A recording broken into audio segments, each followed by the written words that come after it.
We're about a day and a half away and counting to turning the page of our calendars to June 1st, 2025, which means we've officially wandered into the next upcoming hurricane season. Only across the Atlantic, but especially for us here in Central Florida, who took the brunt of three hurricane landfalls less than a year ago. There's a lot of folks out there still picking up the pieces from Hurricanes Debbie, Helene, and Milton.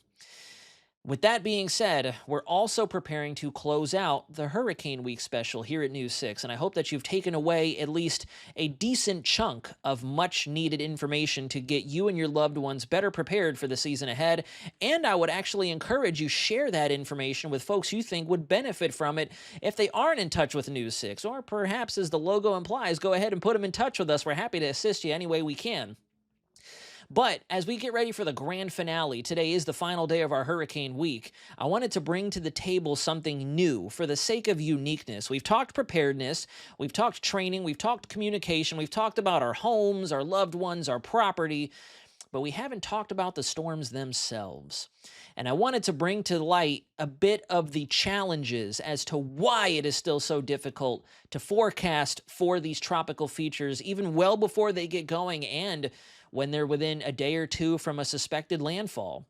And believe it or not, what makes it so interesting and fascinating to forecast these things is the fact that if you wanted to, you could start off from a planetary scale, as you can see here, and zero that in to somewhere as small as your local area, your neighborhood, your stretch of roadway in front of your house. And believe it or not, that is 100% rooted in science. Believe it or not, what happens in China, in Russia, the Middle East, in Africa, in the Indian Ocean, in Thailand, Japan, Australia, what goes on in terms of your ocean temperatures just to the south of the Alaskan Peninsula, off the United States West Coast, even down as far south as the southern hemisphere.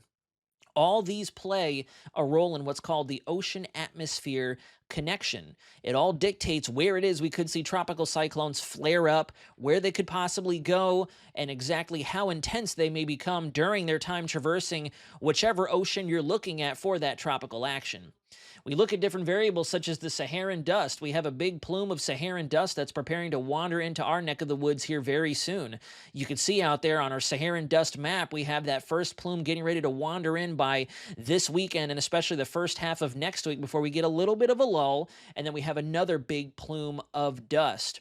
And one of the primary contributors to that is something called the African Easterly Jet, the AEJ. And if you look there at these psychedelic colors right there over West Africa there, it may be a little difficult for you to see, but that's exactly the conveyor belt that's responsible for not only pushing that dust across the Atlantic, but also plopping our tropical waves that we typically monitor throughout the hurricane season into the main development region of the Atlantic, and then hopefully steering them out to sea. But unfortunately, most of the time they do tend to make their way as far west as the Lesser Antilles, escaping into the Caribbean. And at that point, if you have a developing storm, it's anybody's best guess. Somebody's going to have to take it on the chin. On top of that, though, I also want to make mention the intricacies about tropical cyclones, and it'll never cease to impress me that despite how ferocious and how much ferocity these things bring when they come ashore in our local area, especially here in Central Florida, we're very familiar with that, but just how sensitive and, believe it or not, fragile these features are. You get a little dry air in there, and next thing you know, it's done. You get a little of that vertical wind shear high up in the atmosphere, well above where we are at ground level. And it's like you're taking a trip to the barber shop, getting a little off the top. And those thunderstorms, they can't quite make the cut. And then before you know it, we have Hurricane Milton from a record-setting Cat 5 in the blink of an eye and in the nick of time, too. We've saved by the trough, saved by the bell because of the weakening phase, despite such an intense ball of energy out there just off our west coast. So I think it's very fascinating and very interesting for me anyways, and hopefully you other weather aficionados can take something away from that. There's a lot that goes into tropical cyclone forecasting. It's not as bread and butter as looking at the sea breeze or a shower or storm that may pop up in your county. We're literally taking data from a global scale and trying to mash it down into a storm that could be a couple hundred miles wide, and then from there drilling down what the impacts from that large storm can look like in your neighborhood. So as we wrap up our Hurricane Week, folks, I just want to emphasize we got to respect the threats. We got to respect the storm. NOAA themselves, during their press release, mentioned there is no such thing as a category just a.